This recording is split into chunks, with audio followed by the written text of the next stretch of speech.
We observe changes in properties and forms of substances around us all the time. For example, changing of coal when it is burned to produce heat, changing of milk into curd, and rusting of iron when exposed to moisture.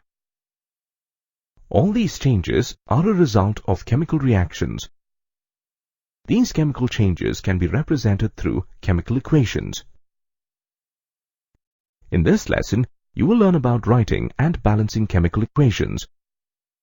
At the end of this lesson, you will be able to define a chemical reaction, explain the symbolic representation of a chemical reaction, identify the components in a chemical reaction, explain how to write a chemical reaction, and balance a chemical reaction. Let us see what a chemical reaction is through an experiment. We begin with some zinc granules in a conical flask. These granules are blue-gray in color. Fit a 2-holed rubber cork on this flask. Then we fit a thermometer into one hole of the cork and a thistle funnel into the other hole. Next, pour 5 ml of dilute sulfuric acid into the conical flask through the thistle funnel. The color of the zinc granules changes from blue-gray to white. Some gas bubbles are also released from the solution. This is because zinc reacts with sulfuric acid to form zinc sulfate and hydrogen gas. Zinc sulfate is white in color. The thermometer shows an increase in the temperature of the solution. Therefore, as you saw in this experiment, the color of zinc changed during the reaction. That is, there was a change in physical properties. The reaction also resulted in the evolution of a gas. That is, the form of the reactant changed. Zinc reacted with sulfuric acid to form zinc sulfate, a salt. Thus, the composition of the reactants changed. Hence, we can say that a chemical reaction involves the change in the physical and chemical properties, the composition and the physical state of a substance, whether an element or a compound. A chemical reaction is typically expressed in terms of a chemical equation. A chemical equation indicates the components in a reaction, the physical state of each reactant, and the products of a reaction. Thus, a chemical equation is a symbolic representation of the reactants and the products, using their chemical formulae. For example, zinc reacts with dilute sulfuric acid to form zinc sulfate and hydrogen gas. This is represented in the form of an equation, as shown here. Solid zinc reacts with dilute sulfuric acid to form an aqueous solution of zinc sulfate and hydrogen gas. A chemical equation is made up of the following components. The reacting substances, known as reactants, are on the left-hand side. For example, in the equation you just saw, zinc and dilute sulfuric acid are the reactants. Therefore, they are on the left in the equation. The resulting substances, known as products, are on the right-hand side. For example, in the equation, zinc sulfate and hydrogen gas are the products. Hence, they are on the right. An arrow separates the reactants and the products, and also indicates the direction of the reaction. Thus, in the reaction you saw, the arrow indicates that zinc and sulfuric acid react to form zinc sulfate and hydrogen. Let's take another example that involves two substances. In the burning of coal, carbon reacts with oxygen to form carbon dioxide. In this reaction, carbon and oxygen are the reactants, and carbon dioxide is the product. The chemical equation for this reaction is as shown.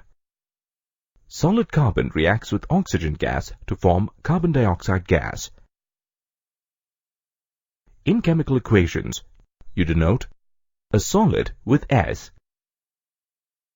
a liquid with L, a gas with G,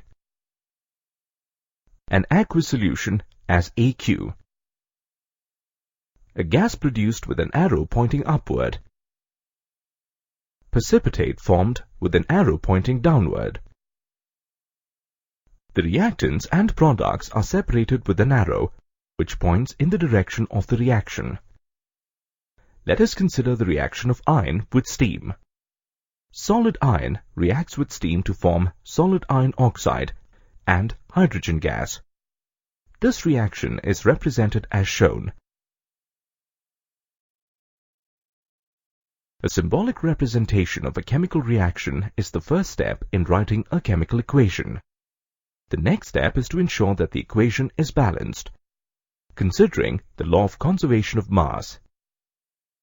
The law of conservation of mass states that the total mass of the reactants and the products should be equal. This means the number of atoms of an element on the reactant side should be the same as the number of its atoms on the product side. All chemical equations must adhere to the law of conservation of mass.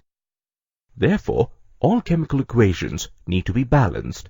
The process of balancing a chemical equation involves 4 steps. Determining the reactants and products in a reaction. Counting the number of atoms of each on both sides.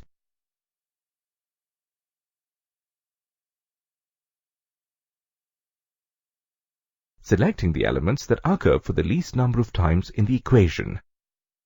Balancing typically starts with such elements where the number of atoms is not equal on both sides. Changing the coefficient of the molecules of reactants or products as required. You should continue balancing the atoms in this manner till you have covered all the elements in the equation. In the end, do a final check to confirm that the number of atoms on the reactant side and the product side have been properly balanced. Here is a word of caution. When you balance equations, use coefficients only on the left of the symbols of elements and compounds. Never change the formula of a compound or an element to balance an equation. To understand how an equation is balanced, let's refer back to the reaction of hydrogen with oxygen to form a molecule of water. We need to balance the equation for this reaction according to the law of conservation of mass. The first step is to determine the reactants and the products in the equation. Here, hydrogen and oxygen atoms are the reactants. Therefore, they are written on the left-hand side. The water molecule is the product, and hence it is written on the right-hand side of the equation. In the second step, you need to count the number of atoms of each type. You'll notice that hydrogen has 2 atoms on the reactant side and 2 atoms on the product side. But oxygen has 2 atoms on the reactant side and only 1 atom on the product side. So there is 1 oxygen atom less on the product side. According to the law of conservation of mass, the number of atoms on the reactants and product side should be the same. In step 3, you need to select the element that occurs in the minimum number of places in the equation. You can see that there are 2 hydrogen atoms on each side, while there are 2 oxygen atoms on the left-hand side and only 1 on the right-hand side of the equation. Hence, oxygen has to be balanced first. Finally, in step 4, you change the coefficient of the molecules of the reactants or the products. To do this, you need to first select the oxygen atom and balance it by placing the coefficient 2 before the product H2O. Now there are 2 oxygen atoms on the reactant side and 2 on the product side. However, placing the coefficient 2 before H2O gives 2 hydrogen atoms on the reactant side and 4 hydrogen atoms on the product side. Thus, there is an imbalance in the number of hydrogen atoms. To balance the hydrogen atoms, place the coefficient 2 on the left hand of hydrogen on the reactant side. Now, let's take a look at the final equation. The atoms of each element on the left and on the right hand side of the equation are now balanced as per the law of conservation of mass. According to the final balanced equation, 2 molecules of hydrogen react with 1 molecule of oxygen to form 2 molecules of water. Let's practice further on balancing equations with another example. This equation deals with the combustion of ethyl alcohol. Again, the first step is to identify the reactants and the products. Here, ethyl alcohol and oxygen are the reactants, and they are written on the left-hand side of the equation. The products on the right-hand side are carbon dioxide and water. Step 2 is to check the number of atoms of each type on either side. Here we have 2 carbon atoms on the left-hand side, but only 1 on the right-hand side. 6 hydrogen atoms on the left-hand side, but only 2 on the right-hand side. 3 oxygen atoms on the left-hand side, as well as on the right-hand side. Let us begin balancing the equation by selecting carbon. There are 2 atoms of carbon on the reactant side, but only 1 atom on the product side. So to balance this, add the coefficient 2 before carbon dioxide on the right-hand side. Now, let's consider the next element, hydrogen. There are 6 atoms of hydrogen on the reactant side and 2 atoms on the product side. To balance this, you need to place the coefficient 3 before H2O on the product side. Now, as you can see, hydrogen has been balanced. The next element in the equation is oxygen.